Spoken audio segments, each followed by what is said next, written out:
I cheated on my husband 47 times. He quietly removed my name from the house. I hired a private investigator to find him and discovered he was happily married to a millionaire. I don't expect sympathy. I know exactly how this is going to sound. I betrayed the only person who ever truly loved me, over and over again. Then I convinced myself I was still the victim when he quietly walked away. Now I've found out he's married to a wealthy woman, living the kind of life we once dreamed about together, while I'm sitting alone in a rented apartment wondering how I managed to destroy everything. I'm 42 years old.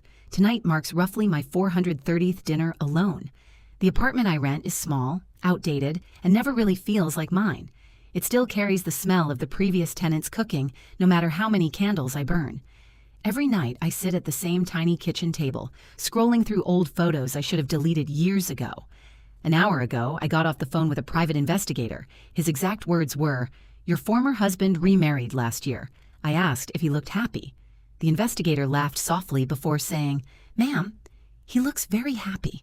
Then he told me something that made my stomach drop. His new wife owns several commercial buildings, runs a successful technology consulting company, and according to public records, her business is worth several $1,000,000. He didn't just move on, he built an even better life, without me. And somehow, hearing that hurt more than finding out he had remarried.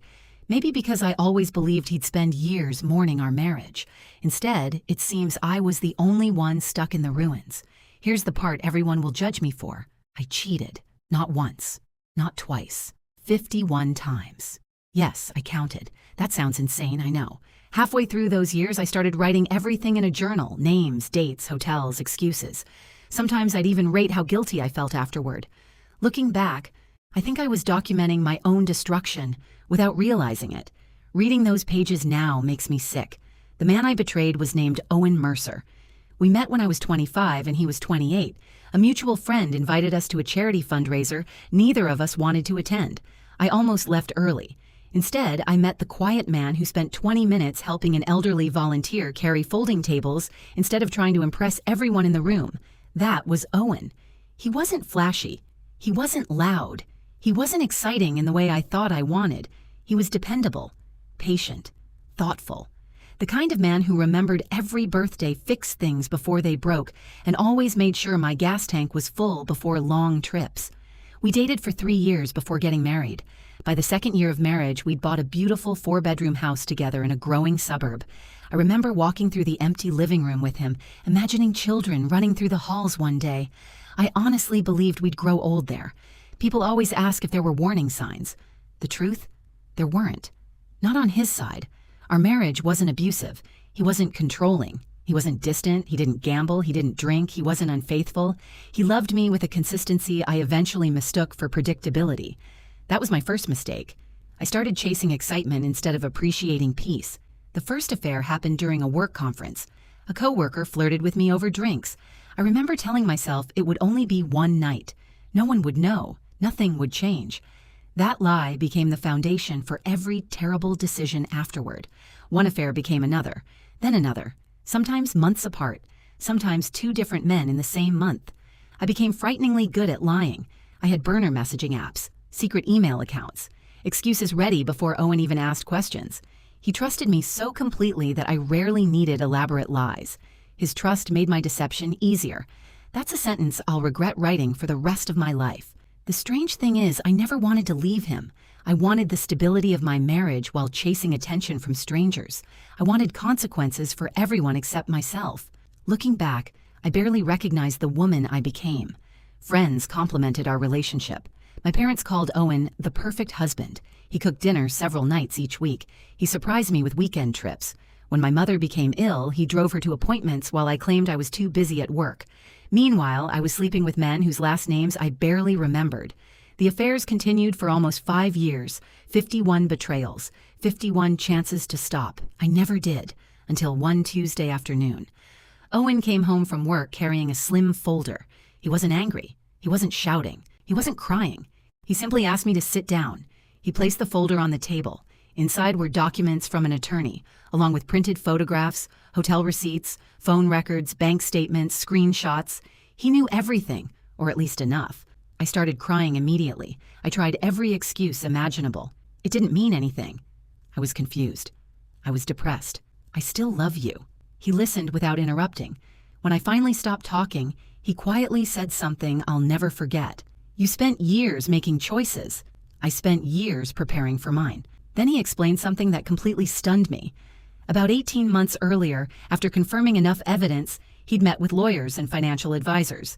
The house had originally been purchased jointly, but after I voluntarily signed refinancing paperwork during what I believed was a routine financial restructuring, ownership had legally changed because I had agreed to transfer my interest as part of the refinancing process.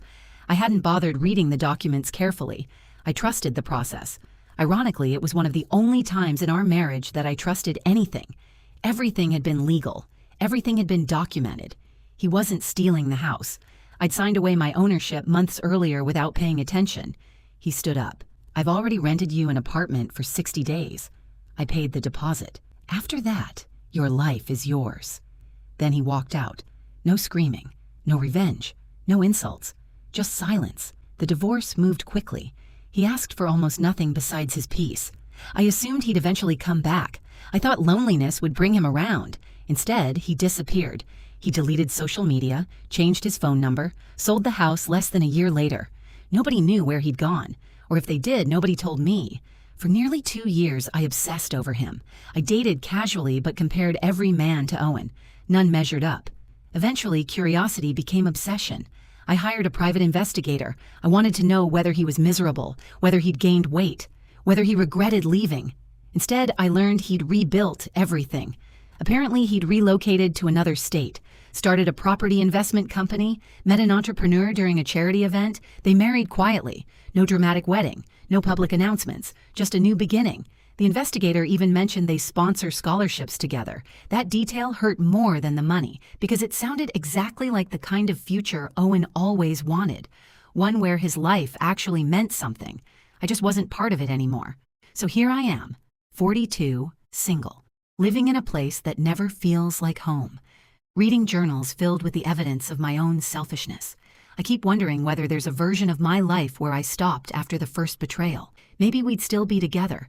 Maybe we'd have children. Maybe I'd still wake up beside the only person who ever truly believed in me. Instead, I traded permanence for temporary excitement. I confused attention with happiness, validation with love. Now all I have left are memories and consequences. I know Reddit usually looks for villains and heroes. In this story, I already know who the villain is. It's me. I don't expect forgiveness. I don't even know if I deserve advice. But I have one question. For people who've destroyed something truly good through their own choices, how do you live with becoming the reason your own future disappeared?